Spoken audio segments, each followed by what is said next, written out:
What's up, everybody? Welcome to the Pick Six Podcast, CBS NFL Podcast. I'm Katie Mox here with Will Brinson, and today we have our friend Brady Quinn, quarterback extraordinaire. While you're here, give us a like and comment or subscribe to the YouTube page. If you're listening to audio only, download, follow, and as always, tell your friends to listen and watch the pod.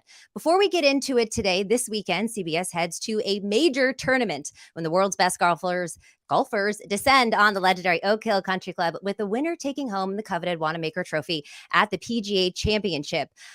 Live coverage on Saturday and Sunday begins at 1 p.m. Eastern, the PGA Championship this weekend on CBS.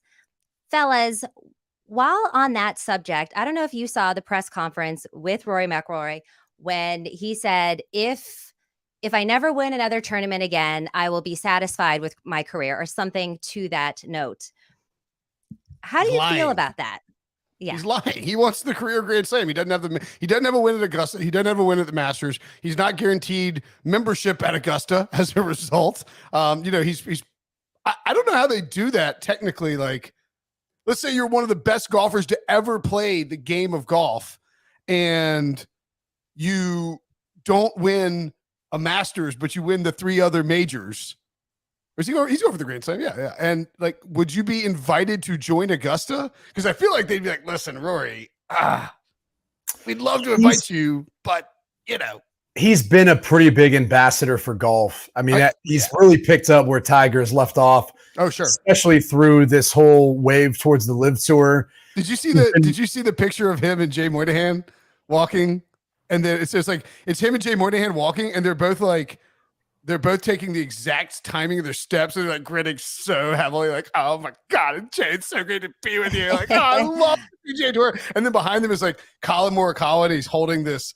He's like he's got one button down. He looks great. He's holding like a vodka soda in his right hand, and he's talking to Phil, who's dressed like Tommy Lee Jones in Men in Black with these big ass sunglasses on, holding this goblet of like Pinot Noir and wearing just a Blues Brothers suit. It feels just like Phil looks like he's yelling about cryptocurrency or something. It's a very weird picture.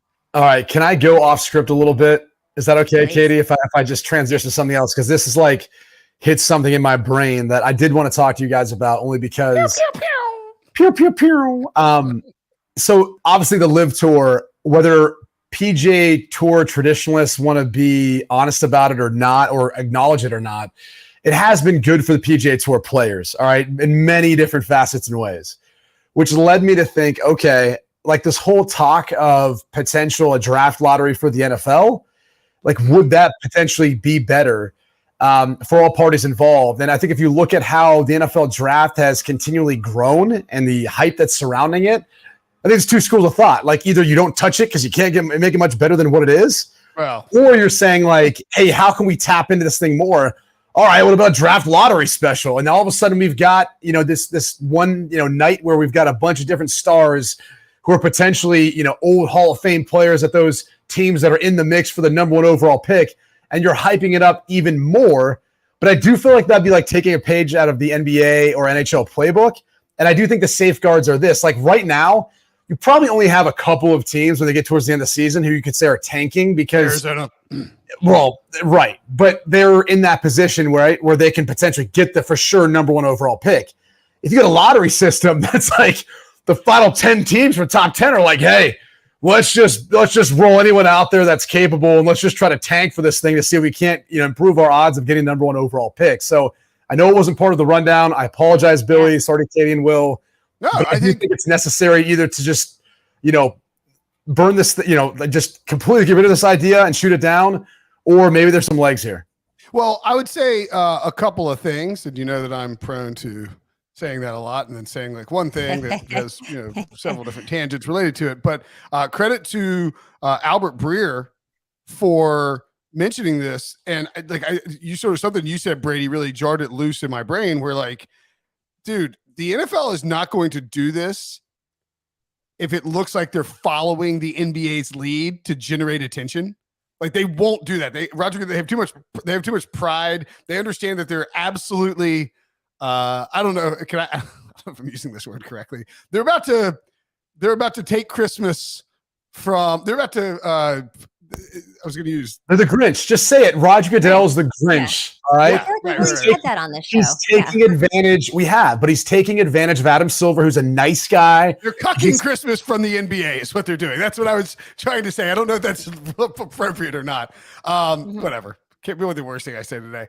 Anyway, like I do think though that as Albert Reer pointed out, this might be the year where we could see the NFL say, it appears these teams are bombing their seasons in order to get Drake May and Caleb Williams, which is what the Colts did, by the way. You played them at the end of the year, right, Brady? In 2011 when they landed, or 2012 when they landed. No? Well, that was 2012, Yeah. so luck was already there. No, a really bad Chiefs team. Wait. I'm just telling you, you mean when I was with Denver the year before, but in Kansas City when we played them, it was with Andrew Luck. All I'm saying is I remember, maybe actually when I remember being forced to watch Tyler Thigpen and Curtis Painter square off against each other. I just assumed you'd been benched for Thigpen at that point. They were running the pistol. Thanks. I appreciate that. No, I was not a part of that team. You would have been. Yeah, I know. You would have been hurt if that would have been the case. But remember they did. Actually, you're right because Todd Haley ran the. Hold on, let's say I'm right. Okay, yeah, thank you. I was making up the bitches. Anyway, the NFL loves to play the faux morality police. And what would be better than to claim that now suddenly teams are tanking and it's time to institute a lottery because an NFL draft lottery would do insane ratings. Like better than the draft, the first night ratings, because you would have, dude, I don't know. Let's say you've got a draft where Trevor Lawrence is the number one pick, and are you going to do all markets in the mix though for it, right? And by the way, here's my only other thing that I point out why it probably wouldn't work is the NFL schedule makers have already tried to circumvent this by placing divisional games in week 18.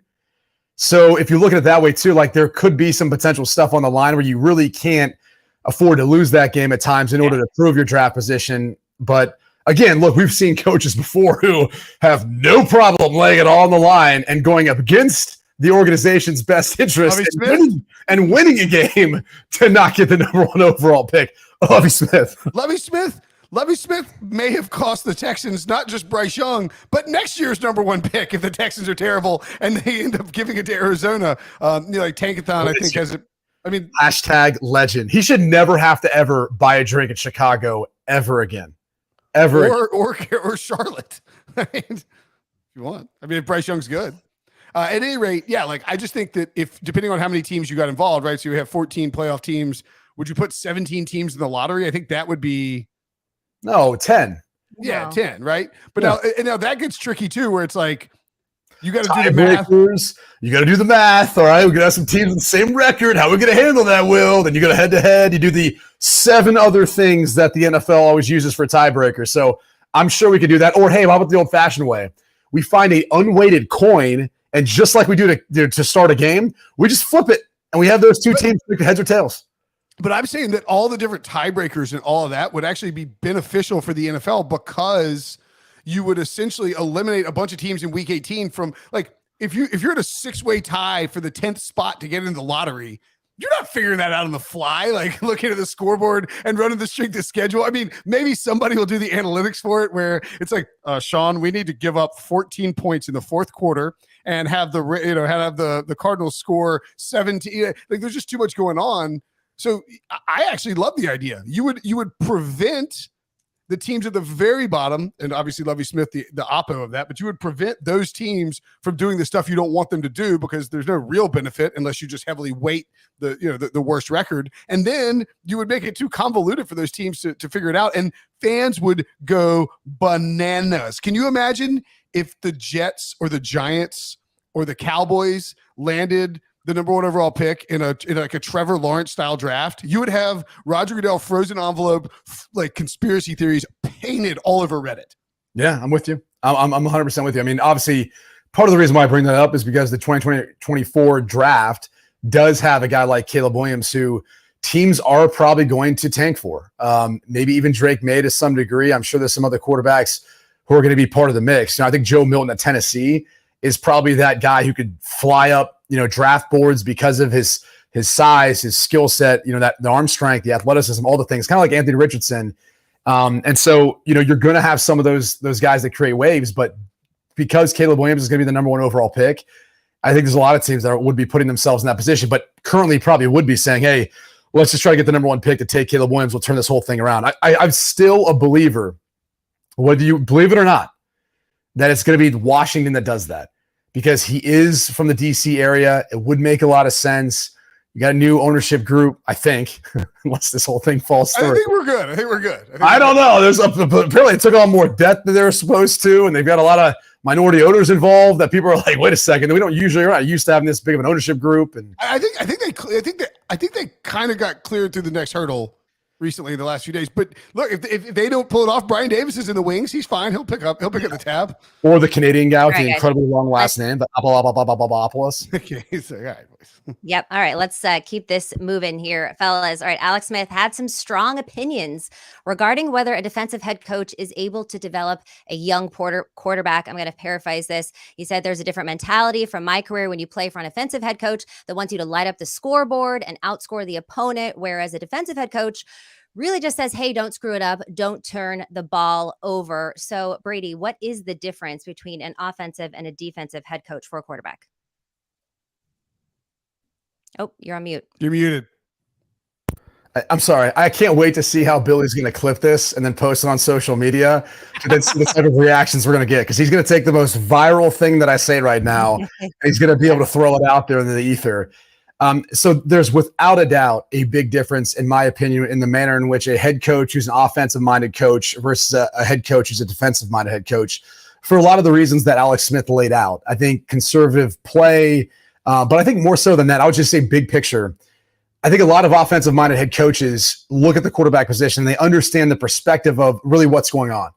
And I was once told this by one of the all-time greats, Mike Holmgren, and is that he talked about his time in Green Bay with Brett Favre and initially maybe going through a period of time where it wasn't going so hot, but them having this galvanizing moment where he kind of put his arm around him and said, look, one day it's either going to be you and me standing next to the dumpsters or you and me holding up a Lombardi together. And it just so happened to be it. Everything worked out. Favre's a Hall of Famer. Mike Holmgren's holding up his Lombardi trophy with him. And I think that's an example of the type of partnership that you have when you've got an offensive-minded head coach with a quarterback. I think the defensive-minded head coach tends to look at it not so much as a partnership, but maybe like an arm's length kind of a agreement. And they almost look at each other as like you're both jockeying for that same spot. Because if things don't work out, one of the two of you is going to move on. And usually the defensive head coach makes the change at quarterback. So I'll just look at last year, for example. If you look at a lot of the offensive-minded head coaches that got clipped, Cliff Kingsbury, all right? Some could say like, hey, it was ultimately on him, Kyler Murray and them, that it worked for a while, then not. He gets clipped. You kind of go on down the line of the head coach that's an offensive-minded head coach and a quarterback versus a defensive-minded head coach and a quarterback. It's usually a quarterback change that happens first with the defensive-minded head coach, and it's the head coach getting fired if it's an offensive-minded head coach, because he's going to give that quarterback the benefit of the doubt. He's going to give that quarterback a little longer leash, if you will, to take chances or make mistakes or mature into the position. And I just think that's the reality of, offensive kind of perspective as far as how they view the quarterback, and him really being the face of the team, the face of the franchise, and all what comes with that. Where I think a defensive-minded head coach is thinking to himself, defense wins championships. I just need my guy not to screw things up. And so I'd rather run the ball, play a little more conservatively. And usually if things aren't going well and he is making mistakes, you're like, nope, I'm not waiting for this guy to grow. I'm going to go in and put him on the bench. I need someone to get in here and just execute the offense good enough so we don't have to worry about putting our defense in a bad spot or having to win in a shootout. And look, I'm not saying that there hasn't been successful defensive-minded head coaches. Obviously, Bill Belichick is the greatest of all time, working with Tom Brady. But even then, you could tell like there was some times where clearly those two didn't get along necessarily, because I think Tom looked at it as like, hey, man, I've got more equity built up here. We don't have to have that sort of relationship. Like we're always going to be tied together forever. They break up. Tom goes to Tampa, wins the Super Bowl, kind of proves his point. But that's how I've seen it. And again, I'm not saying that defensive-minded head coaches can't be successful or they can't develop a quarterback. Like I look at Brandon Staley, for example, in LA. Well, he's got a quarterback background.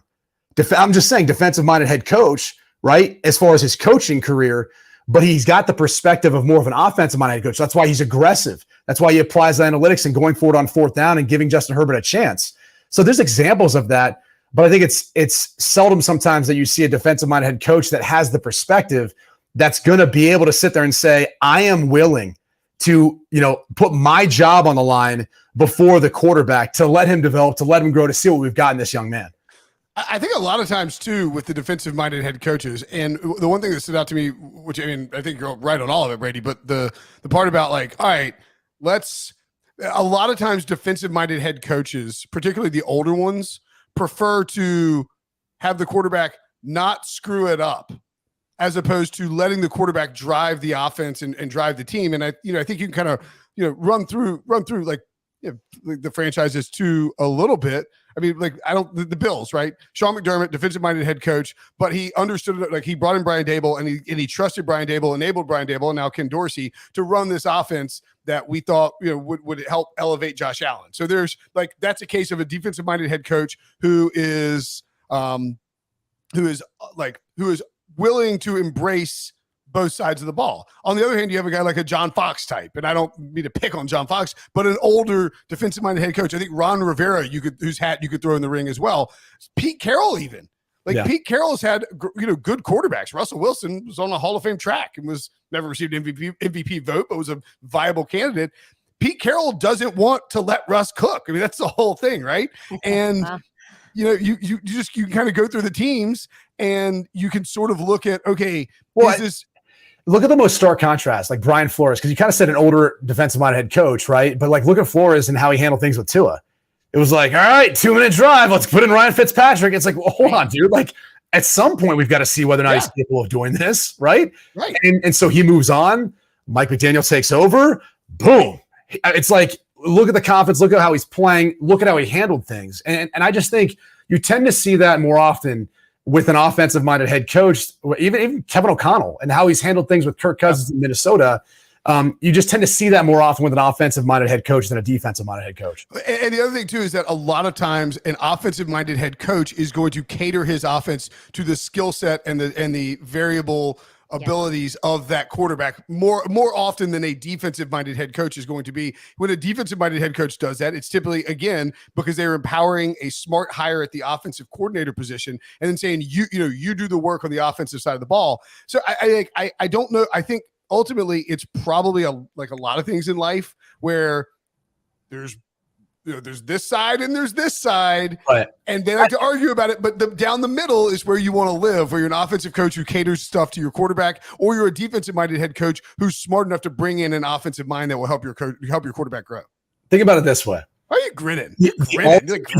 I'm picturing this in my head, like the ultimate goal of an offensive-minded head coach and what they dream of, right? Because everyone dreams of winning the Lombardi, but they all see it differently, right? They see the moment they win it differently.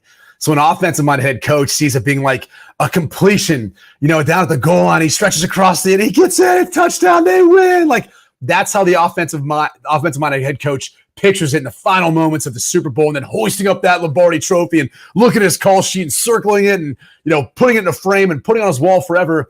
And the defensive-minded head coach is like, no. Big stop. We see it as it's a big stop. It's a sack fumble. It's an interception. It's the stop that they needed to on fourth down or at the goal the line. Rams Titans Super Bowl. It's like exactly. Kevin Dyson's just short. Whereas an offensive guy is like, if he'd gotten one more yard, we would have won. We would have won the Lombardi, right? That's like a defensive-minded head coach's dream of how they end up winning that Lombardi. So it's just when you think about the perspective of the ultimate goal and how they envision it happening, like. That's kind of the difference. And so when you think about an offensive-minded head coach, who's he standing next to holding that Lombardi? Probably the quarterback. And the defensive-minded head coach, he might be, but he's probably up there like by himself with his defense, everyone else like hold it up, hoist it, whatever that case may be. So it's just an entirely different, I think, perspective and mindset that you see from both sides. I think you can point out that offensive-minded head coach, like Pat Shurmur, I'm just thinking about the Giants, didn't work. Look, obviously both sides won't necessarily work. Right. I think the general point though is but think about that. quarterbacks drive teams in the NFL, and the offensive-minded head coach is more likely to be symbiotic with the quarterback. Yeah, not so much that. I just think an offensive-minded head coach is more willing to let himself get fired as opposed to making a quarterback change. Oh, yeah. That works. Whereas a defensive-minded head coach is going to say, nope, get on the bench. I need someone out here who's not going to mess things up, and then we'll try to win a low-scoring, close, tight game. That's exactly how Belichick and Brian Flores, who's from the Belichick school, operate. And in fact, you could even argue that Tom Brady, during the first third of his career, before he became Tom Brady with the long flowing hair and the supermodel wife and the amazing passing records, was a game manager and was the perfect fit for Belichick because he just didn't screw anything up and he didn't make mistakes and he was clutch as hell. And a man of a model American. Different James. Yes. All right. Moving on to the next subject here, guys. New season, new media right agreements for the NFL and their broadcast partners.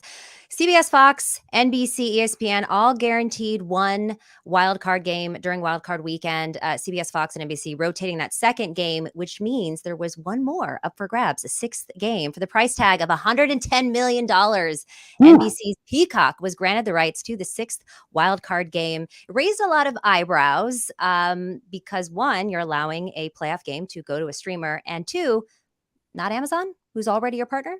Brady, what do you think? Well, I think it's obviously a play by Comcast, who I think owns the rights to Peacock. And so you're essentially getting them everyone to sign up. You should see that jump or that boost for what is it, $4.99 or whatever it is to basically go watch this game. I think you saw that. It'd be a free trial, then they're hoping everybody forgets to cancel in 30 days or 7 days. Pretty much. You're automatically billed for the second month. But oh, yeah, I definitely just spent $4.99 on Peacock for like the 12th month in a row. I mean, I don't know if you're going to deal with Comcast customer service though, so good luck with that. Yeah. But I think you saw a little bit of a jump like that too for Thursday Night Football when like things gotten closer. Like after the announcement was made that Amazon had won it, like I don't know that people were like sprinting to go sign up. But then right before Thursday Night Football first started, you were going, and people were like, "Oh, wait a second, I gotta get in a Prime membership now. Like, what the hell?" Yeah. And so people started. You saw that jump, and I think that's probably what they're looking for. It's good for promotional and marketing purposes as well. I think the secret behind it though is just getting more people signed up so you can use it for your data and analytics when you're looking at generating ad revenue. Now you're really getting to know who your customer is, who your consumer is a lot better. And that's the power of streaming. And it's nothing against the broadcast networks, but if I turn on my TV, there's a limited amount that they necessarily know from that as compared to what they can find out from the agreements that you sign up for on your streaming platforms, where you essentially, when you're like, have you agreed to all the terms? It's like, yes, I have. It's like, well, do you know we own you now? In fact, like your entire family, your house, we own everything. It's like, oh, I didn't see that in the fine print on page 28. Whoops. But that's kind of how this works. So I think you're going to see it, it's going to be more commonplace than not. Notre Dame fans went through this because they had streamed I think it was Notre Dame Toledo. They had streamed exclusively on Peacock. And yes, I think there were some bandwidth, maybe buffering issues, which is the big concern here is consumption. And then I think the biggest concern should be with the books. All these sports books could be a little bit concerned, especially about live bets. Oh, if there's any sort of issues whatsoever with, Well, the issue, the thing with that is that the sports books actually usually run faster. The sports books live odds will run almost faster than the NFL stat feed. They basically have like a pipeline for that. Right, but your issue is going to end up being when someone comes up with a claim saying like, "Hey, dude, I was like, oh, right, yeah, that could be and then you're going to get books saying, you know what, we'll forgive that because we're such, we're such a nice guy. We like the public. Yeah, and we'll give you this next deal. Look at this. Yeah. Here's $100 in free bets. We'll boost your third and fourth quarter bets. Like, dude, you should be doing ads. That's good. You're like, boost. Now I'm done. Yeah. Well, no, you're not done. In fact, no, I'm not done. I'm not done. In fact, I'm back. Katie, are you aware of this commercial? By the way, I mean, like, is okay. So when Brady came out of college, he was when I graduated and entered the draft. It's probably a better way of saying it. When Brady became a professional, when Brady entered the world of being a professional, I get that which we all do at some point in time, and you just have to grow up and be a professional. And Brady did it when he left Notre Dame and when he went to the NFL. And I think that there was a case where Brady got a Hummer once he got to the NFL. Ooh, wow. You don't make those anymore. I think it was more than one, but right. Well, you got several. You got one for your whole multiple family got Hummers? Hummers. Yeah. Yeah. But he also got what was the supplement company? EAS was the name of the supplement. Yes. And there's a commercial where Brady's like working out, and he's like, then he like chugs a shake. Story. All right. I tore my PCL in the bowl game.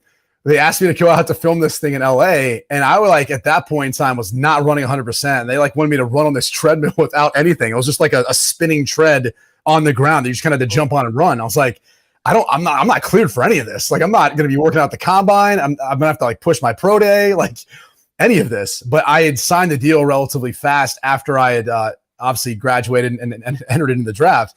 It was a Columbus-based company, Abbott Labs, who owned the EAS. Right there in Columbus, Ohio. So I'd signed on, awesome deal, but they wanted me to be a part of this. And so we tried to do as best we could with like the shoot and the commercial, what it was going to look like. The biggest mistake, though, was at the very end. You know, I grabbed this, what they call an RTD, a ready-to-drink protein shake. I drink it, and then I go, now I'm done. And the problem is, I didn't realize we were going to do like 25, 30 takes. Yeah. And so I was like, oh, I'll just drink these, it's a protein shake, kind of getting a workout in. And I was about like 20 into it. My stomach felt awful at the end of the day, like way too much consumption of protein shakes that any human being should ever be a part of. So at the very end, I was like, now I'm done. It's like almost painful to even say it. And they're like, okay, I think we're going to take the second one. I think the second one is the one that's going to work for this. So, well, but notably, sorry, I'm trying to do this. I'm listening to, here you go. But there's a commercial too. But then Jim Rome on, our colleague Jim Rome, who's just the best, did his Rome is Burning show on ESPN back in the day. He would do that rundown. I think it was at the beginning of the show, and like this one segment was called "Quinn Lose or Draw." Good little captioning there. Yep. And Brady, there was a report. People were trying to slander Brady. The Browns were trying to slander Brady during contract talk, saying that like he was getting the calls in, like he couldn't had to get the calls from the sideline or some nonsense like about the playbook. And so and Rome got Brady's back on this clip in particular, and he goes, "Now I'm done." And like that's like it just like helped like push it viral just because. But Brady just at the end just like, "Now I'm done." And it's like it was like your Batman moment, honestly. I know, but the last take though, you should have seen like the last 2 or 3. You about to vomit everywhere. Like, no, I'm done. It's like chocolate protein shake, like dripping out. I was like me at a bar at 3 a.m. or something, just like now I'm done. I was like, I don't know what to do with my hands anymore. We are not done, but we do have to take a quick break. You're watching Pick Six. We'll be right back. Witness one of the world's biggest stars as a family man. Really? May 17th. I just jumped into Stallone. There's no place like Stallone. It's about how hard you can get hit and keep moving forward. He's the last person that wanted to do this show yet. He sees the camera and he's like, am I in frame? That's the truth. The Family Stallone, streaming May 17th, exclusively on Paramount Plus. Welcome back to the Pick Six podcast. That was fun, and I can't wait to watch that actually with the sound on a little bit later today. But let's pivot here, talk about Davante Adams. He did go all pro for the third time, this time without Aaron Rodgers, and he basically said, it proved that I am me. Brady, what do you think? Well, yes, you are. I'm not sure who else you would be, but yes. I also am me, and Will is him, and Katie, you're you. So there you go. I'm not really. The interesting thing is like he's been a little more outspoken since he's joined the Las Vegas Raiders. It didn't seem like he was like that as much in Green Bay, and I'm not sure what conclusion you want to draw to that. On the radio show I do, LeVar Arrington's been saying he thinks that they were chopping it up maybe in the barbershop or something, and like something was said, and he was like, "Wait a second, I need to make sure that this is known out there." So he thinks that's where maybe this all started, or the origin of this was. It is an interesting timing though. With a few things that have come out. The first being the fact that, look, he was playing with a quarterback who was about ready to have 5 consecutive seasons throwing for over 4,000 yards. Carr would have had 4,000 again last year had he not been benched. He was around 3,600, somewhere in there. Specifically for contractual reasons too. 100%. Contractual reasons and all that. It wasn't like performance or injury or anything. So he would have been a 5th straight season. And the only reason I'm saying that is because you do have to have a capable quarterback, right? This isn't like the chicken and the egg. Like if you're going to be a Hall of Fame wide receiver, you usually need to have a guy who can get you the football and has been capable enough. And I think maybe there's a little more question this year based on his comments about him speaking with the front office, right? Dave Ziegler and maybe even Josh McDaniels about some of their moves and saying he doesn't necessarily agree with them, but he's, gotta work with them the best he can because your guy, Jimmy G, Katie's never thrown for over 4,000 yards. So it might be a little more, well, and he struggled to stay healthy, which I love Jimmy G. Okay. He's one of my favorite human beings in the NFL. Every time I've dealt with him, the dude's, just an smart, easy guy. He's a great guy. So it's more of the fact that he hasn't been able to stay healthy as much. And he's been in offenses that maybe haven't necessarily wanted to throw for 4,000 yards. Right.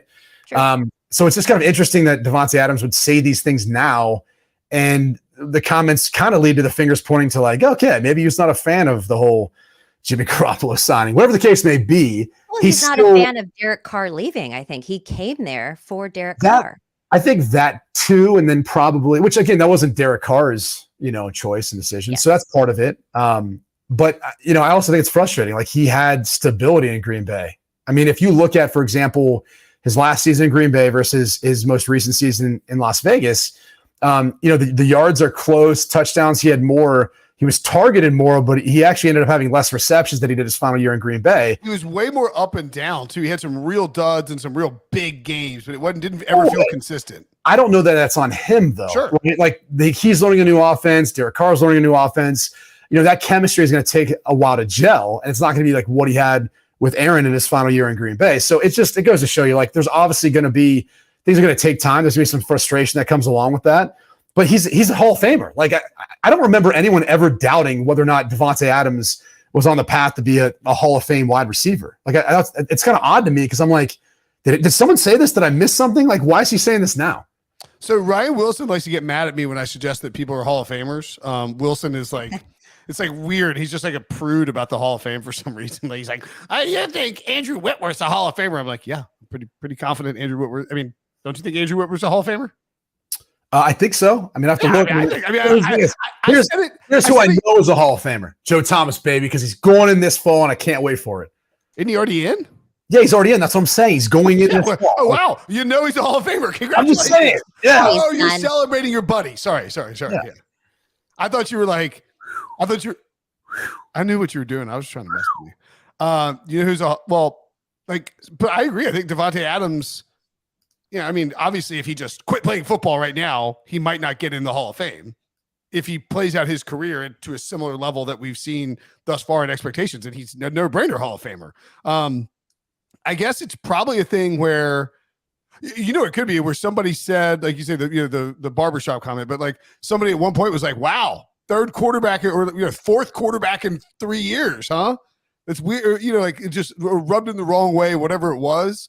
And he sort of took it as, oh, everyone thinks that Aaron is or maybe Aaron just getting all the attention. It was bothering him. I don't know. I mean, whatever the case may be, dude, nobody thought, I mean, Davante Adams is a benefit to any quarterback he plays with. I think he was probably fired up to prove that he could still get it done without Aaron Rodgers. Even if nobody was doubting it, he probably just wanted to prove that he could do it on his own. But Brady, what is his motivation for coming out into the press and saying, we don't see eye to eye? I don't see eye to eye with what, the Raiders front office is doing right now. Clearly there's some kind of motivation. What do you think Davante wants? I don't know. It's tough to know, right? I mean, if you're the organization, it's nice when you talk to a player or you say, hey, we'd love to get your input on what you think of our offseason moves. And I think we all have people in our lives who they're like, hey, can I get your advice? And you're like, oh yeah, sure. Of course. I'd love to help. And then you give them your advice. They do the exact opposite, right? Like that. It's so annoying. It is. But at the same time, like when those people are your family members or people that like are friends and you love them, you just kind of come to realize like, all right, I just need to reaffirm what they really want to do because that's what they want, right? Like they want to talk to someone to say like, hey, you're doing the right thing. You should do that. Like you're perfect for that, right? And so it was nice that Dave Ziegler or whoever said this to him that like, hey, we'd love to bring you in and get your advice on some offseason moves. But probably like when has that ever worked out for a franchise? It's usually never worked out unless they just like literally let that player do all of that and just build that roster. So Well, yeah, which can help when you. Even then, Tom Brady brought in Antonio Brown and blew the whole thing up. True. Well, there was some of that. I mean, it's like every time a family member is like, "Hey, I've got a fantasy draft this weekend, or I need to get my NFL picks in." It's like, what do you think about this? I'm like, da, da, da, da. They're like, "Oh, I can't believe you think that. I think the other way. I'm going to do what I think." It's like, that's great. I'm glad you called me, and we wasted 10 minutes of our time here. That's great. Not 10 minutes of our time, 10 minutes of your time. Yes. All right. Yeah, but in my time, clearly, Uncle Mills. I'm just kidding. Uncle Mills doesn't do this, but it's like my time's 1.5 times as valuable as your time, sir. So don't do that to me. You're wasting 2.5 times value. Imagine how valuable Brady's time is. It's like 5 times the normal human. To answer the question, though, I don't really know if there is like motivation behind it. Yeah. This could be laying the foundation, the groundwork for like in the future if things don't go well, being like, all right, I'm under contract. That number is going to look a lot more reasonable as the salary cap goes up per year with the league being in a healthy spot. And potentially maybe the Raiders saying, all right, we want to rebuild. So it almost sets you up for that sort of position too, because he is under contract till I believe 2026. And the number seems big now, but it only will obviously go up over the period of time. But once you have him under contract, you can always renegotiate that deal. It seems like to me in the last couple of years that players are more comfortable talking to the media about how disgruntled they are, that they don't agree with things that are happening in the organization. Brady, do you feel like there's been an uptick in that in the last few years? Yeah, because I think people think that it works out for them. Like I think you think of some of the recent cases, and it's like teams have been more than willing to say, all right, you don't like it here? Like, we'll figure it out. Like, we'll send you off somewhere else, or we'll figure out a way of making this work. I think, it's obviously easier to paddle downstream than it is upstream. And I think a lot of times you look at players who are disgruntled and you feel like, why do we want a bad apple as a part of this team if they don't want to be here? And by no means am I saying like this is that situation at all. But I would say there was probably some players that Josh McDaniels first dealt with when he got to Denver. And, they ended up moving on, going somewhere else over the course of the year plus that Josh was in with the Denver Broncos. So maybe there's a thought there that, again, this could be the foundational work. If things don't work out and he doesn't like it there, they can move on. You never know. It's sometimes hard to tell, but I think between that and then everyone changing their Twitter bio, that really has any sort of weight whatsoever. God, I hate that more than anything. And everyone does it. Everyone does. They're like, oh, watch this. Also, it's like Julio Jones is like, I deleted all my Instagram pictures of me as a Falcons. It's like, what?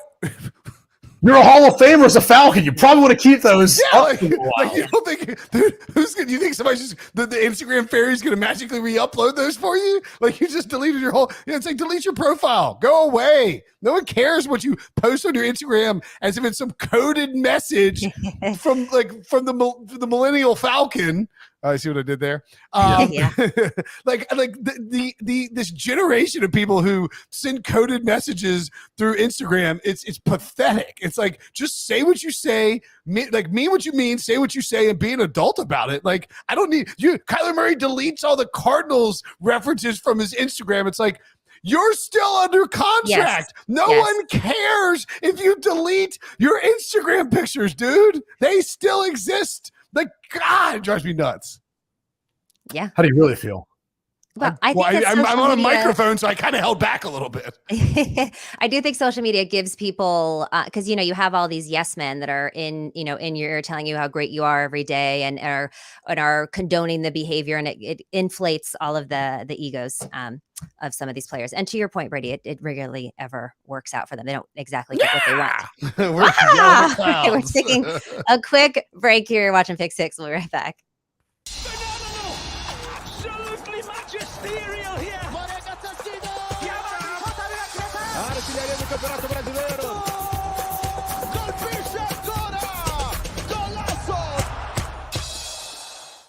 Welcome back to Pick Six. I'm Katie Mox here with Will Brinson, and today Brady is on the show. Make sure you join us all week long to keep up to date with all your NFL offseason news. Remember to like, comment, and subscribe on the YouTube page.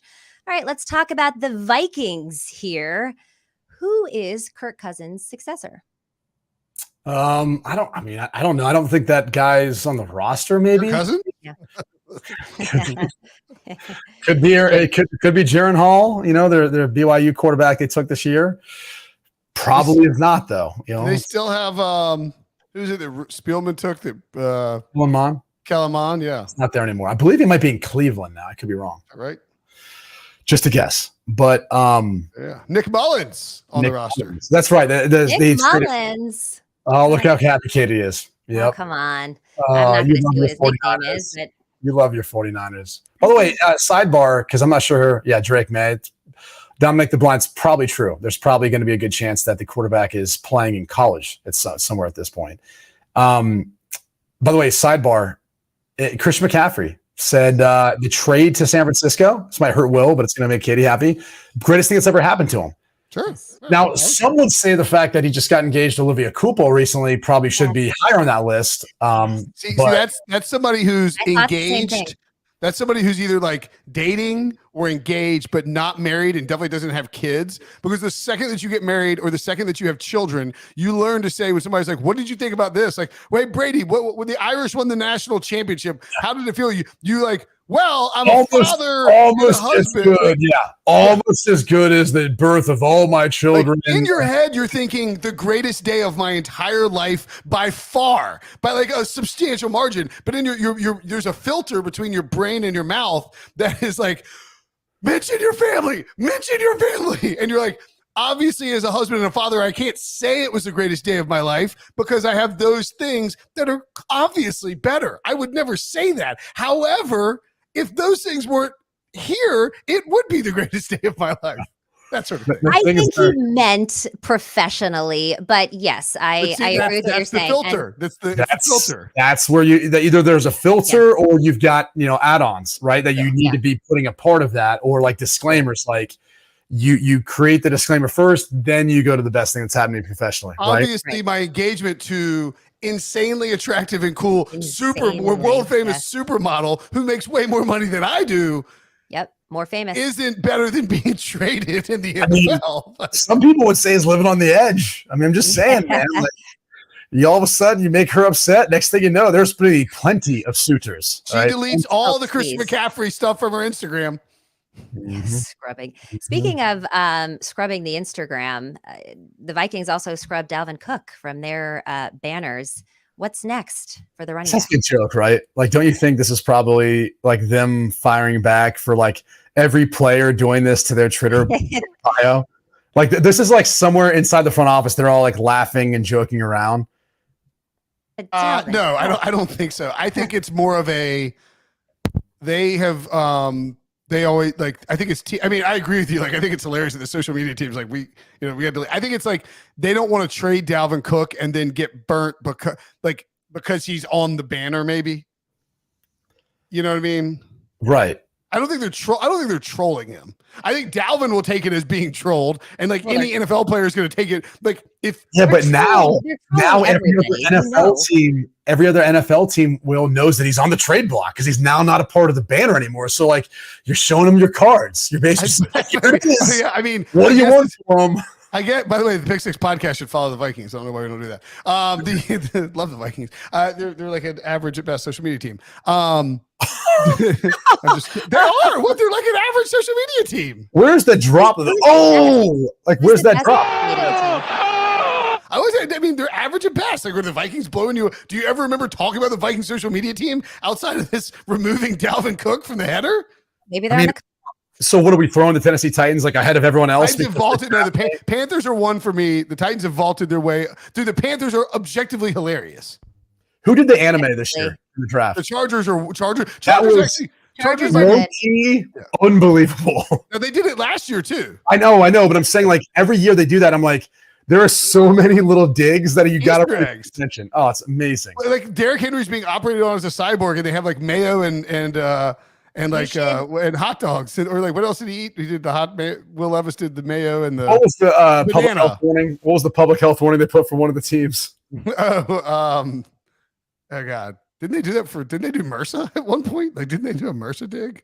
Maybe I can't remember what team they did it for. Did you see what they did for the Jets? They put Manish Mehta, like hasn't had a job in the NFL in like 2 or 3 years. It's like a wanted, like a missing poster in the background. Just an absolutely because he like ripped Justin Herbert or something one time. Just a totally unnecessary, savage dig at like a reporter who's no longer covering the NFL. And you know what? That's how it works. Okay, you guys yappity yap every player's career and all that. You're not used to getting it right back in your face. So there you go. That's the only reason. How about them apples, Will? How about them apples? All right.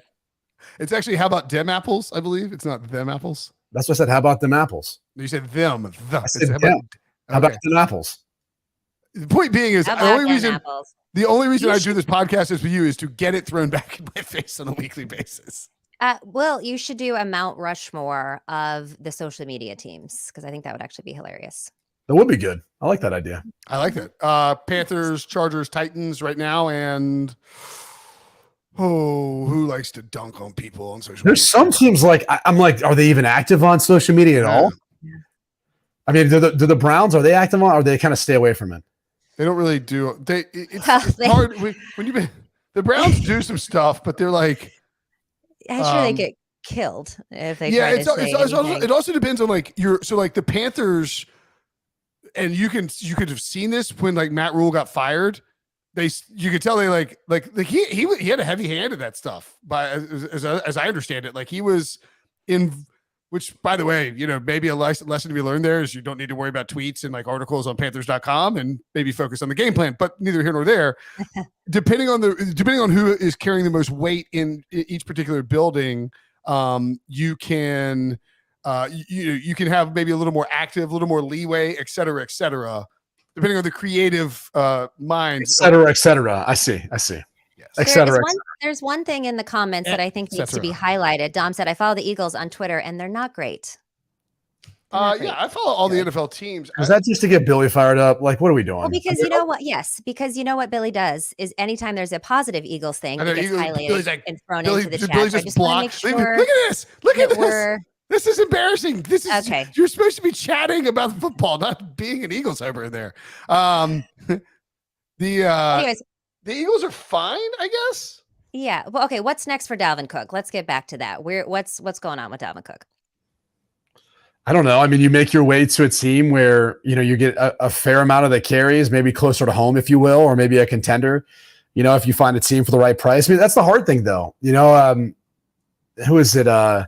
Skip Pete, who is Zeke Elliott's running back coach in Dallas. He had talked about why Zeke isn't signed yet, and just said, look, there's a lot of running backs who they've been paid X so far, and they feel like they view themselves as a certain type of back still in this league. And unfortunately, the league shifted to the point now where there's not many bell cow backs outside of Derrick Henry, and not many teams that want to take on that offensive approach.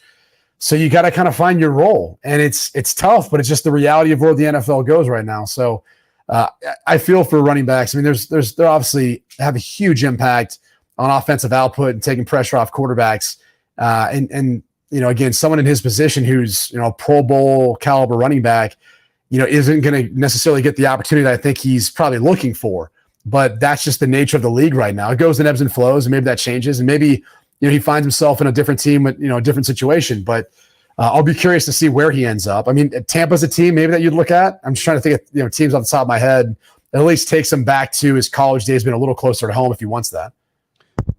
Yeah, the other team I thought of, and you'll be like, oh, actually, no, this team doesn't apply. I take it back. They signed somebody in the offseason. But I'm not going to say it because I'll get made fun of. But the point being is that, yeah, I think you look at Dalvin Cook, and it's 1 year playing the entire season, and that was last year in 2022 when he played 17 games, only had 264 carries. I mean, that's a lot of carries, but like this is a guy who has been injured plenty in his career. That was some of the concern when he was coming out of college, out of Florida State, and he's now going to be 28 in August.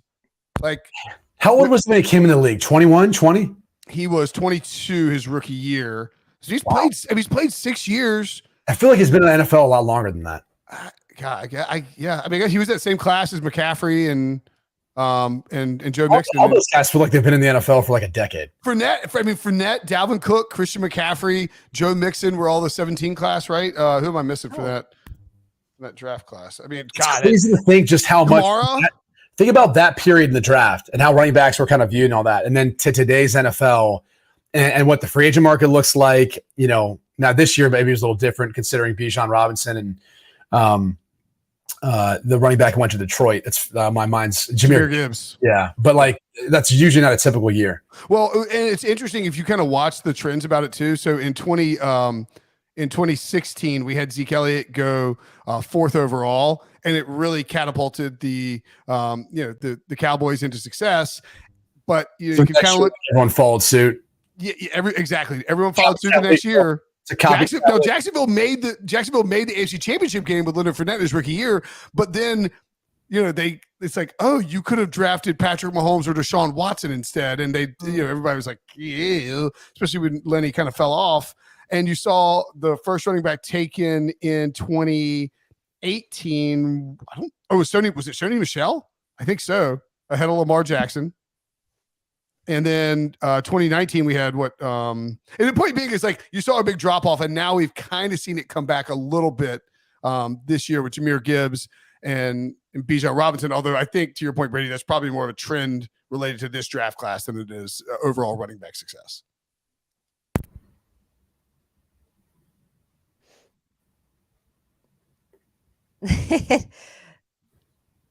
I'm done. Okay.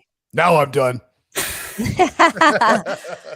All right. And now we're done. This is going to wrap up the show for us today. Make sure you join us next week at 1 p.m. for all of your off-season coverage, and like, comment, subscribe on the YouTube page if you're listening to audio only. Download, follow, leave a 5-star review, and tell your friends to listen and watch the pod. Now we're done. Yeah. Nice chest today, Will. I meant to tell